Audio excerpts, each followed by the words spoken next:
तीसरी कलेक्शन है एसेसरीज और ये इनके प्रोडक्ट हैं पेन कुरान AK777 जदी। तो ये एक ही शीट में वैसे किया हुआ है लेकिन प्रोडक्ट की अलग शीट होती है और कलेक्शंस की अलग शीट होती है, लेकिन इनकी थी इतनी कम चीजें तो इसलिए मैंने एक शीट में कर दिया। अब उसके अगेंस्ट हम सेकंड कॉलम में उसके URL रखते हैं, जो भी उसके URLs होते हैं, लिंक्स होते हैं। होम पेज का URL जो उसका नाम होगा वही होगा, कलेक्शन में उसका कलेक्शन का नाम आ जाता है। आप जब भी कलेक्शन बनाते हैं तो URL खुद ब खुद क्रिएट हो जाता है। उसके बाद हम उसकी करते हैं कीवर्ड रिसर्च। ये सबसे जो मेन काम होता है keyword research plus keyword selection का होता है। अब देखें ये ब्रांड ऐसा है कि इसमें इतने ज्यादा कोई कंपटीशन नहीं है।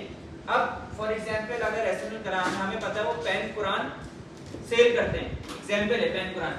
अगर हम पेन कुरान का ही कीवर्ड इसके होम के लिए रख लेंगे तो फिर प्रोडक्ट के लिए पेन कुरान रखना भी तो पड़ेगा ना हमें। हम क्या चाहते हैं गूगल पे कोई आके अगर पेन कुरान लिखे तो हमारा होम पेज दिखे या प्रोडक्ट दिखे? प्रोडक्ट दिखे ना, हाई चांस है कि वो सेल हो जाएगा। क्यों? अगर पेन कुरान गूगल पे लिखेगा आके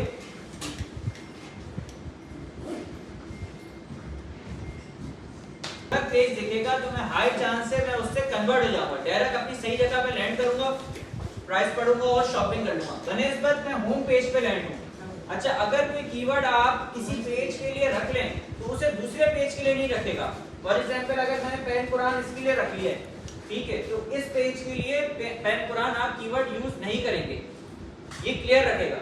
अच्छा इस सिनेरियो के अंदर अब हमें इस होम पेज के लिए भी वर्ड्स चाहिए थे, तो हमने क्या करा, हमने ब्रांड का नाम यूज कर लिया। अब फॉर एग्जांपल अगर आपका वॉचेस का ब्रांड होता, फॉर एग्जांपल कोई भी नाम रख ले सैफ वॉचेस, ठीक है। अब एक ब्रांड है सैफ वॉचेस की वेबसाइट बन रही है, अब उसका होम पेज के लिए मैं क्या क्या कीवर्ड रख सकता हूं? एग्जांपल बताएं।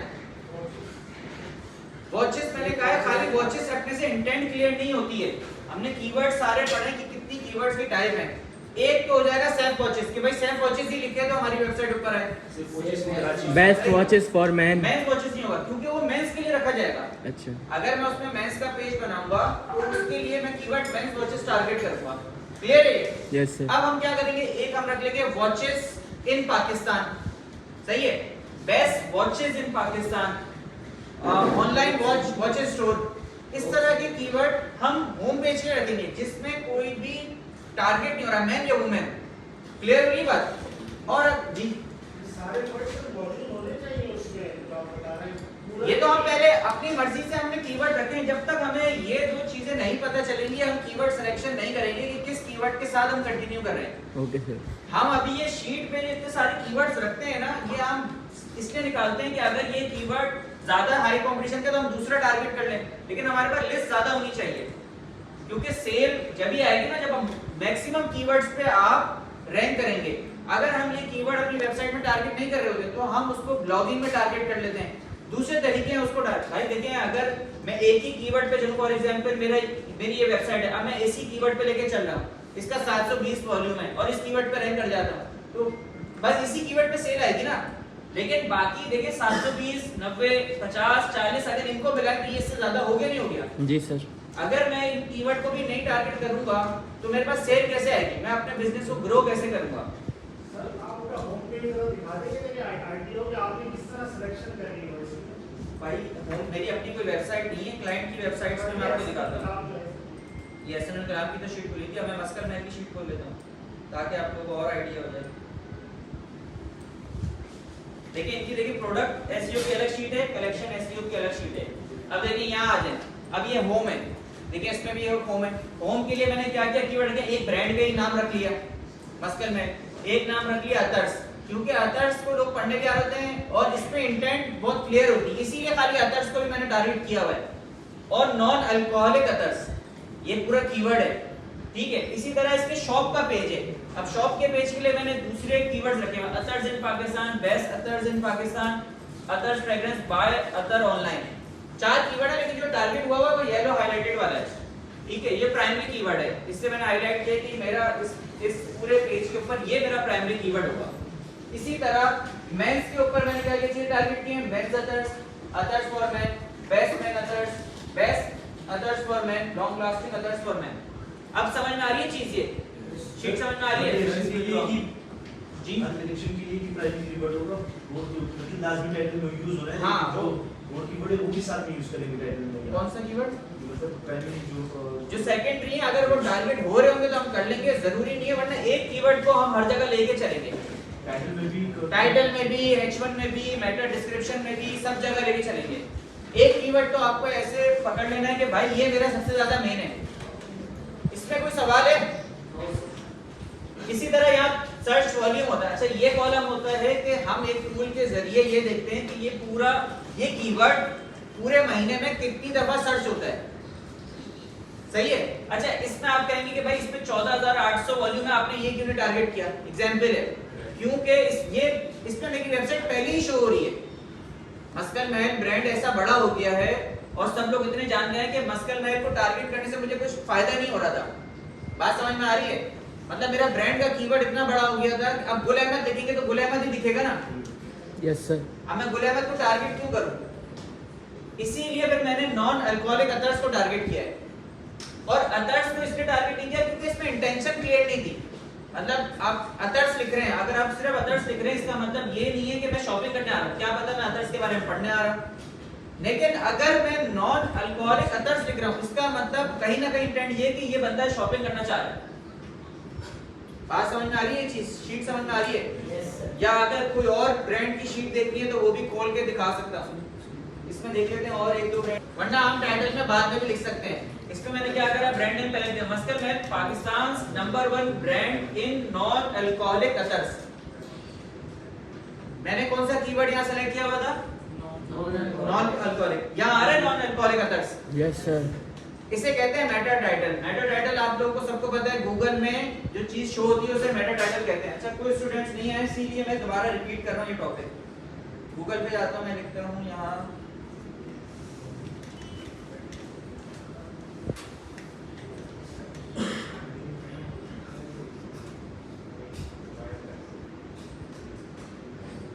देखिए यही टाइटल लिखा हुआ आ रहा है जो, और ये शॉपिफाई में पता है ना कहाँ लिखते हैं। अच्छा, होम पेज का सिर्फ, बाकी होम पेज का मैंने नहीं बताया था, पहले बताया होगा लेकिन भूल गए होंगे आप लोग, मैं बता देता हूँ दोबारा से। सिर्फ और सिर्फ बाना इसे कहते हैं मेटा टाइटल, वो गूगल में वहां शो होता है, उसे कहते हैं मेटा टाइटल। सर एक बार फिर बताइएगा। मैंने कहा है कि होम पेज का जो टाइटल जहाँ लिखना होता है, कलेक्शन में तो नीचे जाके लिखते हैं, प्रोडक्ट में भी नीचे जाके लिख सकते हैं, सिर्फ होम पेज का आपने ऑनलाइन स्टोर में आना होता है, प्रेफरेंसेस में, वहां जाके आपका होम पेज का टाइटल लिखा जाता है और मेटा डिस्क्रिप्शन लिखी जाती है। इसमें सर कंटेंट वगैरह नहीं, कंटेंट तो लिख सकते हैं ना, कंटेंट बताओ ना कैसे लिखते हैं। ये इसे कहते हैं मेटा डिस्क्रिप्शन, जो ये चीज लिखी हुई आ रही है, ठीक है, इसे कहते हैं मेटा डिस्क्रिप्शन, इसे कहते हैं मेटा टाइटल। इसको वापस खोल लेते हैं। अच्छा, चौथा कॉलम था हमारे पास कंपटीशन का। कंपटीशन, इस कीवर्ड के ऊपर कितने लोग या तो रैंक करना चाह रहे हैं या गूगल के पास कितने रिजल्ट हैं इस कीवर्ड के ऊपर, उसे कहते हैं कंपटीशन। क्लियर है आपका सवाल? कैप में जो है इन दोनों का फर्क क्या है?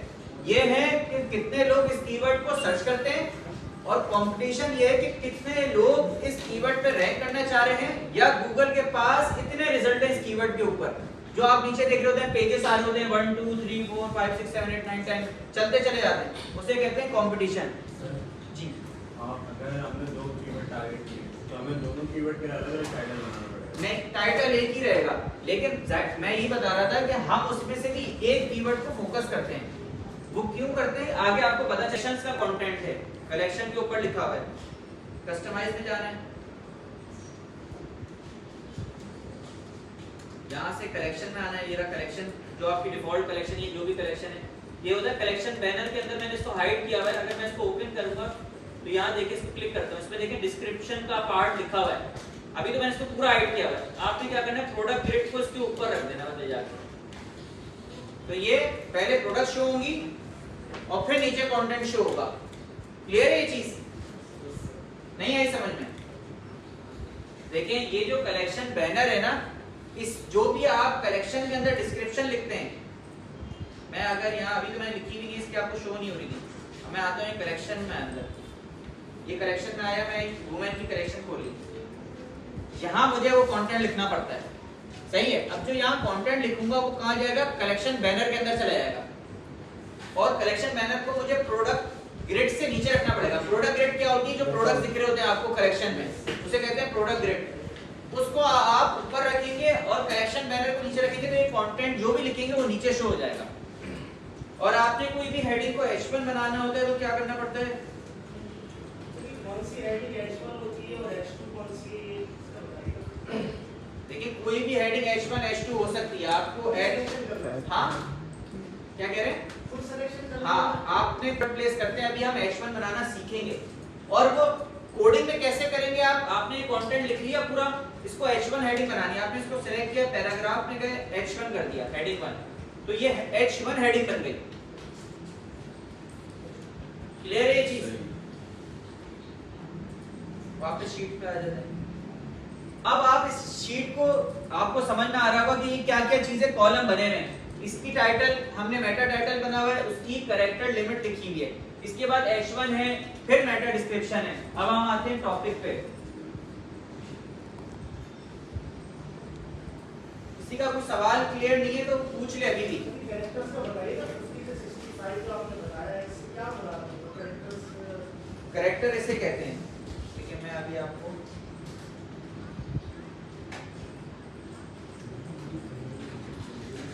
देखिए मेटा टाइटल लिखा हुआ है, ये रहा लिखा हुआ है ये। अब आप इसके कैरेक्टर गिने। M एक कैरेक्टर काउंट होगा, U एक कैरेक्टर काउंट है, S K ये स्पेस आ रहा है, ये भी एक कैरेक्टर है, A L कैरेक्टर है, फिर स्पेस कैरेक्टर है, ये सारे कैरेक्टर हैं। ये 50 से लेके 65 के दरमियान होंगे, तो ये पूरा टाइटल आ रहा है, सही है।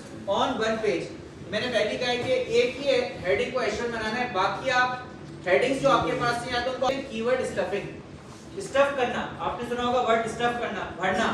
तो जबरदस्ती में कीवर्ड नहीं भरना है हेडिंग के ऊपर। अब देखिए बार बार यहाँ चीप फोन्स की बात हो रही है, डिस्काउंट, तो इस तरह से हेडिंग आपकी ना हो। कीवर्ड जहाँ जरूरी है वहीं आना चाहिए। वर्ब, हेडिंग्स, सर्विसेज, खाली इस हेडिंग को नहीं लिखना सर्विसेज। हम क्या करते हैं, कंटेंट में सिर्फ सर्विसेज की हेडिंग डाल देते हैं। आपने देखा होगा बहुत सारी वेबसाइट में सिर्फ सर्विसेज की हेडिंग डली हुई होगी। Improve to digital marketing services for small business, पूरी हेडिंग बनानी है। अब इसमें क्या कीवर्ड हो जाएगा, डिजिटल मार्केटिंग सर्विसेज, क्योंकि ये सर्विस बेस्ड वेबसाइट की हेडिंग बनी है। Copying the Meta title exactly, keep them related but unique. कुछ लोग क्या करते हैं कि मेटा टाइटल को ही H1 बना देते हैं। जो आपने मेटा टाइटल बनाया है ना, उसी को कॉपी करके H1 भी बना देते हैं। तो वो कह रहे हैं कि कॉपी नहीं करना है, उसको थोड़ा यूनिक करना है। समझ में आया आखिरी पॉइंट। जो आप कुछ लोग क्या करते हैं, मेटा टाइटल जो बनाया ना उसी को कॉपी करके H1 में रख देते हैं। Pro tips for perfect H1, use question based H1 for informational queries. Informational queries क्या होती है, what, how, what is SEO, a beginner's guide to search engine optimization. अब ये पूरा H1 है, क्वेश्चन भी पूछ लिया और उसने जवाब भी दे दिया पूरा side. Add numbers for list, 7 ways to increase website traffic in 2024। अगर ये हेडिंग होगी तो आप पढ़ते नहीं पढ़ते ऐसा कंटेंट, जहां नंबर आ जाता है, ये साइकी है। अगर आपको कहेंगे 5 steps to learn Shopify, आप ऐसी वीडियो पे देखा होगा आपने, YouTube पे क्लिक करते हैं। Yes sir. नंबर्स हमेशा अट्रैक्ट करते हैं, ये नेचर है। और हम चाहते हैं कि उससे हमें पता चल जाता है कि भले वो 7 स्टेप्स बहुत बड़े लिखे हों, लेकिन शुरू में पढ़ते ही क्या होता है, हमारी साइकी कहती है बस 7 स्टेप्स में हमें पता चल जाएगा। ऐसा होता नहीं होता। तो कोशिश करनी है कि ऐसी हेडिंग्स बनाए जाए जो अट्रैक्टिव हो। Include emotional triggers, proven strategies to double your sales in 30 days।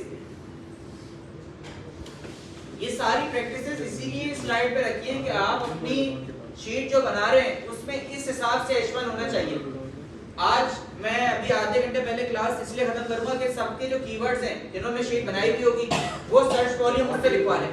वो सर्च वॉल्यूम लिखवा लेंगे, उनकी कीवर्ड सिलेक्शन हो जाएगी, वो इस प्रोसेस तक पहुंच जाएंगे। तो कोशिश करनी है कि अच्छा इसमें आ जाते हैं आप मेटा डिस्क्रिप्शंस, जो आपको मैं दिखाया था गूगल में, जो मेटा टाइटल के नीचे जो चीज लिखी हुई थी उसे कहते हैं मेटा डिस्क्रिप्शन। इसको आपने जो भी आप बनाएंगे उसको लिखने का मैंने बताया भी, शॉपिफाई में कहाँ ऑप्शन होता है मेटा। क्या यूनिक कर रहे हैं भाई, वो परफ्यूम वो भी बेच रहे हैं, आप भी बेच रहे हैं, आपके यूएसपीज क्या हैं, यूनिक सेलिंग पॉइंट क्या है? What is USP? Your competitive edge. Definition क्या है? Unique selling point.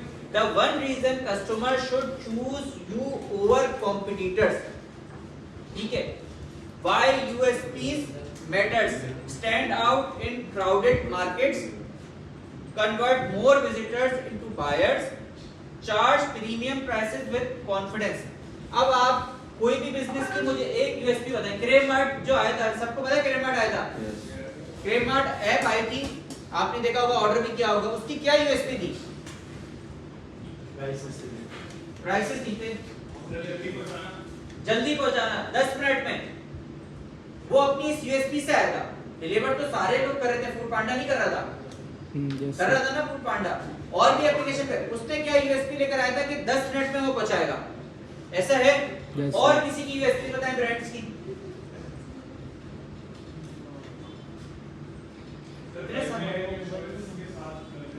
क्या कह रहे हैं?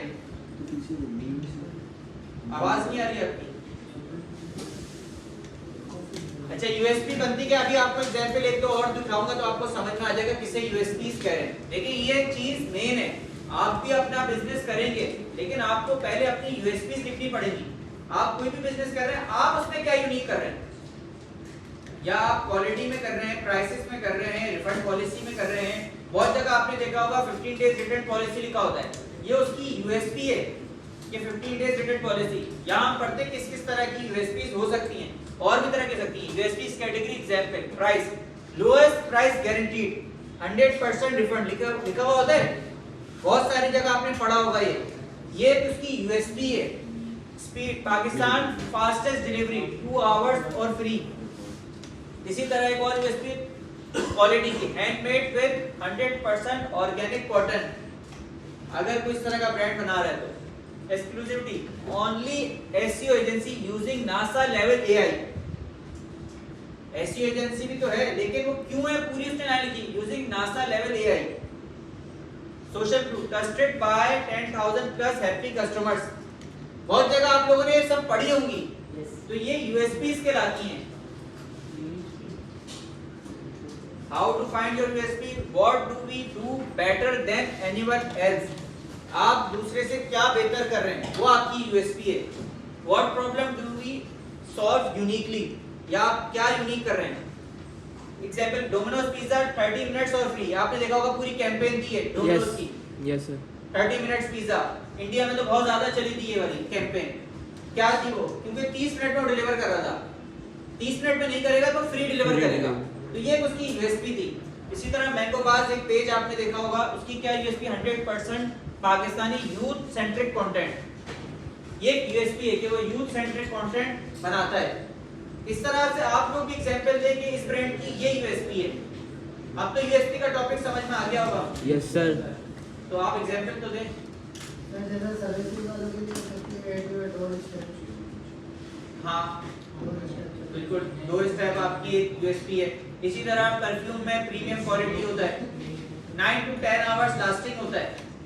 भाई 9 से 10 घंटे परफ्यूम की लास्टिंग है, ये उसकी यूएसपी है। और 15 डेज रिटर्न पॉलिसी, ये उसकी यूएसपी है। और ये उसकी यूएसपी है। और एग्जांपल दें, कोई ब्रांड्स के दें। हाँ, ये तो लिमिटेड टाइम के लिए होती है ना, हर वक्त तो नहीं हो सकती ना। लॉन्ग टाइम के लिए हमेशा के लिए हाँ, जो आपको यूनिक बनाए हर वक्त के लिए। मतलब रिफंड पॉलिसी आपकी रहती है, जब आप दुकान खोलते हैं या कुछ भी ऐसा बिजनेस करते हैं, आप रिफंड पॉलिसी डिफाइन करते हैं ना, 7 दिन की होगी, वो आपके साथ रहती है, शॉर्ट टाइम के लिए होती है। तो 9 से 10 आवर्स लास्टिंग की जब बात करते हैं उस परफ्यूम की, तो वो क्या कहते हैं, उस परफ्यूम की 9, अब वो ये थोड़ी 2 दिन बाद खत्म हो जाएगी। और बैटरी वाला जो आती है 1 ईयर रिप्लेसमेंट वारंटी, ये उसकी यूएसपी है। हाँ, इंड्राइव की क्या यूएसपी है? हाँ, ये उसकी यूएसपी है। बड़ी अच्छी एग्जांपल है। इसी तरह आप लोग बताएंगे तो अच्छा लगेगा जी। प्लस बेनिफिट या डिस्क्रिप्टिव जो भी है, प्लस यूएसपी आपके होना लाजमी है, प्लस सीटीए। सीटीए कहते हैं कॉल टू एक्शन को। आपने सब चीज पढ़ ली, उसके बाद कॉल टू एक्शन क्या है? Shop now, buy now, learn now, download now, start your trial, इसे कहते हैं सीटीएस। ऐसा होता है, आपने देखा होगा पूरे पेज के आखिरी में जब आप किसी कोई फ्री डाउनलोड या कोई सॉफ्टवेयर जा रहे होते हैं गूगल पे लिखने, आपने देखा होगा पूरा लिखने के बाद नीचे क्या लिखा होता है, download now, start your trial. इस तरह से मैसेज देके हमने बटन्स लगे हुए होते हैं, वो भी सीटी है। लर्न मोर, आपने आधा पैराग्राफ कट के लिख रहा होगा, आगे लिखा होगा, बटन लगा होगा learn more, book your slot. ये क्या है, इसे कहते हैं सीटीए, कॉल टू एक्शन। तो ये आपको मेटा डिस्क्रिप्शन बनाना आसान है, इसीलिए पूरा फॉर्मूले से आपको समझा रहा हूं कि इसे क्या कहते हैं। वो पहले पूरा टॉपिक समझाया कि यूएसपीज क्या होती है, सीटीए किसे कहते हैं, ताकि आप जब मेटा डिस्क्रिप्शन बनाएंगे तो आपको समझ में आएगी। अब देखिए एग्जांपल देखते हैं। Number 1, WordPress hosting in Pakistan 99.9 uptime guarantee at and 24 hour support, get 50% off today plus free SSL, sign up now. ये पूरी एक मेटा डिस्क्रिप्शन है। अब आप इसमें पढ़ेंगे ये इसमें कैसे रिलाय कर रही है। ये कीवर्ड आ गया नंबर 1, बट सिर्फ नंबर 1 नहीं होगा, वर्डप्रेस होस्टिंग इन पाकिस्तान लिखा भी है यहाँ नीचे बल्कि। कीवर्ड क्या है इसमें, इन पाकिस्तान। बेनिफिट क्या बता दिया, यूएसपी क्या है इसकी, 24 आवर सपोर्ट, फ्री एसएसएल, ये इसकी यूएसपी है। और सीटीए क्या आ गया, साइन अप नाउ। अब आपको समझ में आया किस तरह से मेटा डिस्क्रिप्शन आप लोगों ने बनानी है। इसको भी आप पढ़ सकते हैं अगर इंफॉर्मेशन इंटेंट है। ब्लॉग पोस्ट, अगर आप ब्लॉग लिख रहे हैं, ब्लॉग का टॉपिक पढ़ेंगे, ब्लॉग क्या होता है, किस तरह से लिखा जाता है, क्या उसकी प्रैक्टिसेस हैं, गूगल के क्या एल्गोरिथम्स हैं। लेकिन अभी आप सिर्फ समझने के लिए आप सिर्फ देख लें इंफॉर्मेशन इंटेंट के मेटा डिस्क्रिप्शन किस तरह से बेस्ट प्रैक्टिस के हिसाब से बन सकती है। Learn how to write SEO friendly content step by step, include 2024 Google updates, keywords, tools and free templates, read guide। अब ये पूरा आपने देखा होगा इसमें कहाँ कीवर्ड आ रहा है, लर्न आ रहा है, जो हमने कहा था वर्ड आपको ऐसे यूज करने हैं। ये वो लर्न नहीं है तो 100 megapixel camera, 1 year warranty, buy now and get free delivery. अब आपने इसमें 1 ईयर वारंटी इसकी यूएसबी है, 1 ईयर है, और ये बाय नाउ और ये क्या है, गेट फ्री डिलीवरी, ये सीटीए है इसका। टारगेट्स क्या कर रहा है, bye Samsung S24 ultra Pakistan, इस कीवर्ड को इसमें टारगेट किया जा रहा है। Pro tips to stand out, use emoji sparingly. आप स्पार्किंगली मतलब आप इन इमोजीज को यूज कर सकते हैं अपनी मेटा डिस्क्रिप्शन में। देख रहे हैं आप यहाँ लिखा हुआ है सर, इनके अलावा भी यूज कीजिए सर। ये आप मर्जी है, आपका जो बेस्ट फिट बैठ रहा है आपकी मेटा डिस्क्रिप्शन के हिसाब से जो बैठ रहा है आप उसको यूज कर सकते हैं। Add numbers, discount 70% of today, ये बहुत सारी आपने देखा होगा। आप एग्जांपल देखते हैं इसके बाद ना। FOMO trigger limited, FOMO trigger क्या होता है, limited time offer. Test CTAs, download now versus get instant access. आप इसको बार-बार चेंज करके देख भी सकते हैं कि कौन सी अच्छी परफॉर्म कर रही है।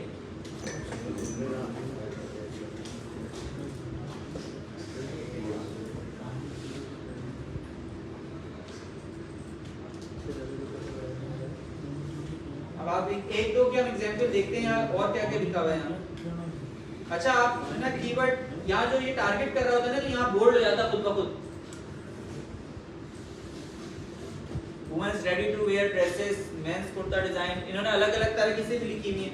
लेकिन हमारी और कोई कीवर्ड बताएं, जैसे अगर हम और सर्च करते हैं स्मार्ट,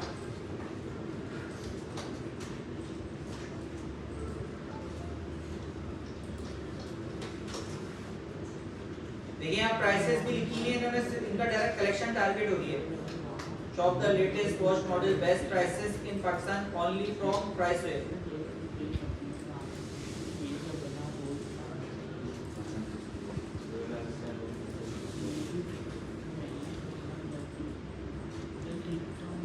आप अपने बिजनेस के हिसाब से जब भी आप कोई चीज कर रहे हैं, कोई भी कीवर्ड सर्च करें या कोई भी आप वेबसाइट के लिए एसईओ कर रहे हो, हमेशा आपने क्या करना है, जिस कीवर्ड को आप टारगेट करने का सोच रहे हो या आपने फाइनल किया हो ना, उसे इनकॉग्निटो पे सर्च करके जरूर देखा करें कि कौन सी वेबसाइट ऊपर आ रही है। पहले तो ये देखा करें उसकी मेटा डिस्क्रिप्शन क्या है, मेटा टाइटल क्या है, H1 क्या है, आपको उस टूल से पता चल जाएगा। उसका आप कंटेंट खोल के पढ़ें, कंटेंट क्या होता है, अभी हम इसकी नेक्स्ट स्लाइड पढ़ेंगे कि कंटेंट नीचे जो लिखा हुआ होता है वो क्या होता है, उसको कितना लिखना चाहिए, क्या उसकी बेस्ट प्रैक्टिसेस हैं। अब इसमें देखिए स्मार्ट वॉचेस फॉर मैन, देख रहे हैं पूरा कीवर्ड इसने पहले ही लिख दिया, smart watches for gents, smart watch up to 50% off. अब अप टू 50% ऑफ की वजह से क्या हो रहा है, आप क्लिक करने का सोचते हैं, यस सर। ऐसा ही है। अब ये अट्रैक्टिव हो गया मेटा टाइटल। इसी तरह जीरो डेनी टेक्नोलॉजीज का है, बाय लेटेस्ट स्मार्ट वॉचेस इन पाकिस्तान। अब देखिए इसकी कैरेक्टर और इसकी कैरेक्टर में फर्क है। अगर ये दो टाइटल हो, आप किसको क्लिक करेंगे, ऊपर वाली को। क्यों क्लिक करेंगे, उसमें डिस्काउंट लगा हुआ है 50%। अब आपकी जो थॉट प्रोसेस है ना, वो ये कह रहा है कि यार अप टू 50% पे क्लिक करना चाहिए। अगर हम दोनों को खोल के देखते हैं कि दोनों की प्राइसेस, फर्स्ट प्राइसेस क्या शो होती हैं, दोनों खोल के देखते हैं क्या, जेंडर भी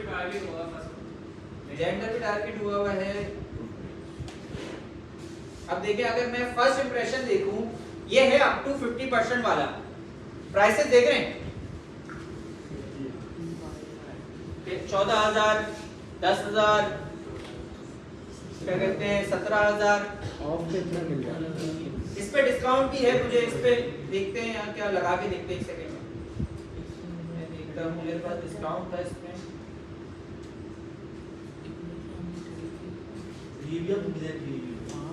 नहीं ये मेरे असल मैंने डिजाइन नहीं की, इसमें देखते लगा के हम जो नेट चलता है ना, नेट चल के देखते हैं। और अगर आप इसमें देखें, इसमें भी डिस्काउंट है क्योंकि इसी की कंपनीज हैं, ये जो एसएनएल कलाम है ना, उनके भाई की कंपनी है ये डेनी टेक्नोलॉजीज, और उनके एक और भाई हैं, उनकी कंपनी ऑडियोनिक, और ऑडियोनिक जिसके बेटे की कंपनी, उसकी कंपनी है जीरो लाइफस्टाइल। वो 7 भाई हैं माशाल्लाह से, और सारे बिजनेस जायंट हैं। एक भाई की एसएनएल कलाम है, एक भाई की डेनी है, एक भाई की ऑडियोनिक है।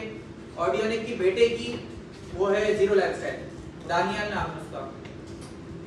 यार नेट किसी का पास अच्छा चल रहा है तो हमारा कनेक्ट हुआ हुआ कादरी भाई का,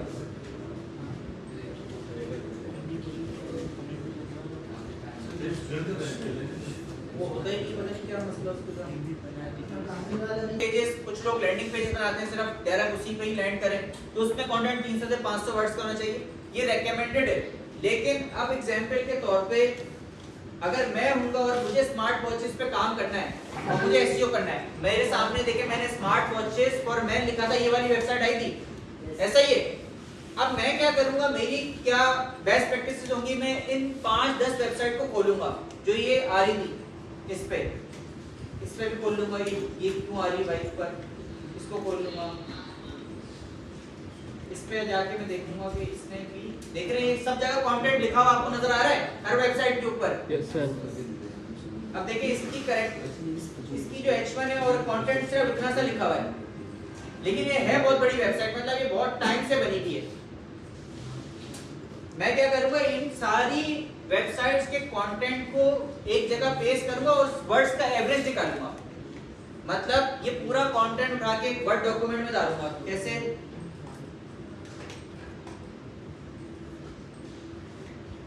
इस पूरे कंटेंट को मैंने कॉपी किया, गूगल डॉक्स,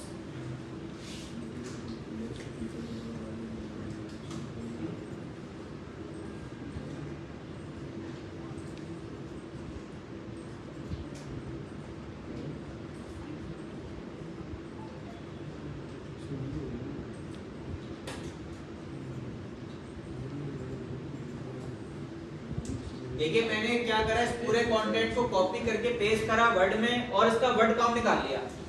ये कितने वर्ड का लिखा हुआ कंटेंट, 2349। रिकमेंडेड क्या था, देखिए इससे ज्यादा लिखा हुआ है ना। अब मैं क्या करूंगा, इस तरह 5-10 वेबसाइट्स के पेजेस का कंटेंट कॉपी करूंगा और वर्ड में देखूंगा कितने वर्ड्स का उसने कंटेंट लिखा हुआ है और एवरेज निकालूंगा। फॉर एग्जांपल एवरेज आता है 1000 या 1500, तो मैं 1500 की जगह 1800 वर्ड्स का कंटेंट लिखूंगा, क्योंकि गूगल में उसने इतने वर्ड्स से लिखा हुआ है। अब मैं जाहिर सी बात है बढ़ा के लिखूंगा और अच्छा करके लिखूंगा, तो हाई चांस है मेरा कंटेंट रैंक कर जाए और मैं उसकी सारी चीजें क्लियर कर दूं। अब इसमें तो मैंने सिर्फ वर्ड काउंट निकाला ना, मैं इसकी एक हेडिंग पढ़ूंगा कि भाई इसने क्या क्या हेडिंग में बताया हुआ है, किस वजह से गूगल इसको रैंक कर रहा है। क्या इसने ऐसी चीजें बताई हैं अपने कंटेंट के अंदर जो इसका कंटेंट की वजह से ये वेबसाइट फर्स्ट 2-3 में शो हो रही है। इसी तरह जो रेकमेंडेड होता है वो जब होता है जब आपकी exact keywords unnaturally, example best SEO service, SEO company for SEO mark rankings. अब बार-बार एसईओ का वर्ड इस तरह से आपने लिखना नहीं है, बार-बार कीवर्ड लाजमी तौर पे स्टफ नहीं करना। Using keywords in every paragraph, ये एक अच्छी टिप है कि आपने हर पैराग्राफ में कोशिश करनी है कि यूज कर लें, लेकिन लाजमी नहीं है कि आप उसको लाजमी तौर पे, या और आपको तरीके से समझाया हुआ है 1 कीवर्ड मेंशन पर 100 to 100 वर्ड्स। एक कीवर्ड को 100 से 200 वर्ड्स में आना चाहिए। Focus on semantic variation, LSI keywords, मैंने ये भी आपको एग्जांपल दी थी। अभी समझते हैं प्राइमरी कीवर्ड क्या है हमारा, बेस्ट रनिंग शूज। अब ये इसका एलएसआई है, जॉगिंग फुटवेयर। अब कहीं आपने सिनोनिम्स भी यूज करना है, एग्जैक्ट नहीं यूज करना है। देखिए पहले कंटेंट क्या करता था, आजकल गूगल ने अपडेट अपनी चेंज कर दिया। अब गूगल कहता है कि आप लोगों के लिए कंटेंट लिखें। पहले सर्च इंजन चाहता था, देखेंगे आपको इसमें बताया अपनी स्लाइड में कि यूजर के लिए पहले होना चाहिए, बाद में सर्च इंजन के लिए कंटेंट होना चाहिए। एग्जांपल क्या है, these running shoes provide arch support for long distance joggers, the lightweight design makes them ideal for marathon training। अब इस एग्जांपल देखिए, अगर आप लोग कंटेंट इस तरह से लिखना, buy these best running shoes because running shoes improve performance, running shoes are great for runners who need running shoes। इस तरह की इंग्लिश नहीं लिखनी कि बार-बार अगर आपका रनिंग शूज कीवर्ड है तो आपने रनिंग शूज करके लिख दिया, वो भी समझ लें। Right for human first, search engine second. यही मैं बात अभी आपसे कर रहा था कि पहले आपने इंसानों के लिए कंटेंट लिखना है। कीवर्ड, ये जो हम कीवर्ड डालते हैं, ये तो हम किस लिए डालते हैं, ताकि बॉट को पढ़ने में आ जाए, यही बता रहा था ना अभी। लेकिन कंटेंट ऐसा लिखना चाहिए आपको कि ह्यूमन के लिए हो, ह्यूमन के लिए आसानी हो उसको पढ़ना, उसकी क्वेरी क्लियर हो रही हो, या जो चीज वो सर्च करके आपकी वेबसाइट पे आ रहा है उससे उसका आपको जवाब मिलना चाहिए। चैट जीपीटी से लिखवा लें या किसी से भी लिखवाएं, कंटेंट ऐसा हो कि उसकी क्वेरी क्लियर करे। Keep keyword density natural, 1 to 2% और 10 to 15 mentions per 1000 words। मतलब नेचुरल तरीके से कीवर्ड आ रहा है। देख अभी हमने एग्जांपल देखी थी, उसमें बार-बार ऐसा लग रहा था रनिंग शूज पूछा हुआ है। नेचुरल तरीके से जो आ रहा हो तो वो ज्यादा सही रहेगा। आ रही बात समझ में इसकी। Use long tail keywords, example best budget smartphones under 20,000। मतलब लॉन्ग टेल कीवर्ड्स को आप यूज कर सकते हैं। इंक्लूड कीवर्ड्स इन हेडिंग्स, ये बात भी क्लियर है। Add related terms LSI like jogging for running shoes. अब रनिंग शूज की बात हो रही है तो जॉगिंग आप उसका एलएसआई यूज कर सकते हैं। डोंट क्या, avoid keyword stuffing, don't repeat keywords unnaturally, don't force keywords in every paragraph. लाजमी नहीं है कि आप उस कीवर्ड को हर पैराग्राफ में लिखें। नेवर कॉपी पेस्ट कंटेंट, ये सबसे मेन बात है कि कॉपी पेस्ट कहीं से कंटेंट नहीं करना है किसी का भी। Google penalise duplicates. आपकी वेबसाइट का एक दफा उसने कंटेंट पकड़ लिया कि आपने कहीं से छापा है तो फिर आपको बहुत मुश्किल हो जाती है। गूगल की नजर में वो डीलिस्ट कर देता है वो वेबसाइट। और एक दफा आप गूगल की नजर में बुरी उसमें आ गए तो मुश्किल है कि आपने अच्छा भी कंटेंट लिखा होगा ना, आपका कंटेंट रैंक नहीं होगा। सर जो वेबसाइट्स वगैरह बनाते हैं इसमें भी पिक्स हम लेते हैं नेट से या दूसरी वेबसाइट से, इससे भी गूगल को प्रॉब्लम आती है? नहीं, पिक्चर से कोई मसला नहीं है, लेकिन आप स्टॉक पिक्चर्स यूज करें जो आपको अलाउ हो। ठीक है, उसकी वेबसाइट्स हैं फ्री पे के, बहुत सारी ऐसी वेबसाइट्स हैं जो आपको अलाउ करती है कि आप पिक्चर यूज कर सकें। पिक्चर्स का मसला नहीं है। लेकिन अगर आपने कहीं से कंटेंट कॉपी पेस्ट किया है और गूगल की नजर में आपने कंटेंट आपने देख लिया, उसने आपने कहीं से छापा हुआ है, बनाना आता है ना। अब रिपीट कर रहा हूं, सुन ले वापस से।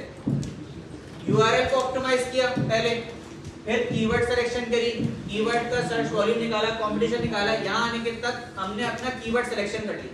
Yes sir. कीवर्ड सिलेक्शन के बाद हम आए मेटा टाइटल हमने बनाया। मेटा टाइटल के बाद हमने H1 हेडिंग बनाई, वो भी हमने सीखा है कि आज वो किस तरह से हेडिंग बनती है। उसके बाद हेडिंग बनाने के बाद हम आए मेटा डिस्क्रिप्शन के ऊपर, ये हमने सीख लिया मेटा डिस्क्रिप्शन क्या होती है। उसके बाद ऑल्ट टैग, ऑल्ट टैग में आपने प्राइमरी कीवर्ड ही इमेज में लगाना होता है। अब जो भी इमेज आप उस कलेक्शन में यूज कर रहे हैं उसके पीछे उसका ऑल्ट टैग यूज कर लें। फॉर एग्जांपल अगर हम यहीं आए इसकी वेबसाइट के ऊपर, देखिए इस कलेक्शन के ऊपर ये इमेज लगी हुई है। अब मैं इस इमेज के पीछे अपना जो प्राइमरी कीवर्ड है वो ऐड कर दूंगा। क्लियर है ये चीज? प्रोडक्ट में प्रोडक्ट पे इमेजेस के पीछे और टैग ऐड करता हूं मैं। और आखिरी चीज है इसमें कंटेंट, जो आप उस पेज में लिखेंगे। ठीक है, ये अगर ये सारी शीट आपकी वेबसाइट पे अप्लाई हो रही होती है, इसमें जो भी काम करेंगे वो आपकी वेबसाइट पे जाएगा ना। इसे पूरी शीट को अप्लाई करने के बाद कहते हैं कि आपकी ऑन पेज इंप्लीमेंटेशन हो गई है। अच्छा, ये नहीं है कि आपने एक दफा कंटेंट लिख लिया, आप उसको जिंदगी भर आपने लिख लिया उसको, नहीं, आपने हर टाइम के बाद उसको चेंज करना है, थोड़े थोड़े टाइम बाद उसको चेंज करना है। अब आप इस तरह से भी कर सकते हैं कि आपने वो प्राइमरी कीवर्ड आपने एक फोकस कर लिया था, आप उस पर रैंक हो गए। अब आप दूसरा कीवर्ड देखें जिसका कंपटीशन कम है, सर्च वॉल्यूम अच्छा है, आप उस हिसाब से कंटेंट चेंज कर दें। अब क्या होगा, गूगल देखता है बार बार आपने कंटेंट चेंज करें, फौरन नहीं करना, जब तक आप रैंक या उसमें सही तरह से आप रैंक नहीं हो जाते, फिर आप उसको कंटेंट चेंज करें। या तो ये वजह भी होती है कभी कभार रैंक ही नहीं हो रहे। अब हम देखते हैं कि जब ये सारी चीज अप्लाई करते हैं ना, तो हम 20 दिन या 25 दिन के बाद रैंकिंग निकालते हैं। रैंकिंग निकालना सीखेंगे थोड़े दिन बाद, जब मेरा टाइम आ जाएगा। मैं एक टूल की उसकी सब्सक्रिप्शन लेता हूं, मैं वो 28-29 तारीख को लेता हूं, दिखाऊंगा कहां से लेता हूं, कैसे होता है, रैंकिंग कैसे निकलती है। जब ये सब चीजें अप्लाई करते हैं ना, तो आप 20-25 दिन वेट करते हैं। वेट करने के बाद आप रैंकिंग निकालते हैं। रैंकिंग निकाल के आप देखते हैं कि मेरी वेबसाइट कहां रैंक कर रही है गूगल पे। भले वो 40 पे करे, 50 पे करे, लेकिन रैंक करनी चाहिए। जब रैंक करना शुरू होती है, इसका मतलब होता है कि आपका कंटेंट उसे अच्छा लगा, जब भी उसने आपको रैंकिंग दी है।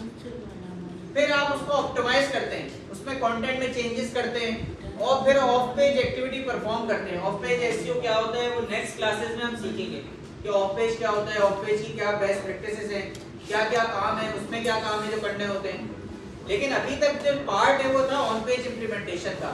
ये शीट पहले बनानी पड़ती है, फिर जाके वेबसाइट पे अप्लाई होती है। ऐसा नहीं है कि आप ये शीट बनाए ना, सारे काम डायरेक्ट वेबसाइट पे कर लें, तो आपको याद भी नहीं रहेगा कि आपने किस पेज का क्या मेटा टाइटल लिखा था। आ रही बात समझ में? और किसी का कोई सवाल है? कीवर्ड्स आप पूरा कंटेंट उस हिसाब से चेंज करेंगे ना, अपने कीवर्ड के हिसाब से हेडिंग बनाएंगे। फिर उसके बाद तो आप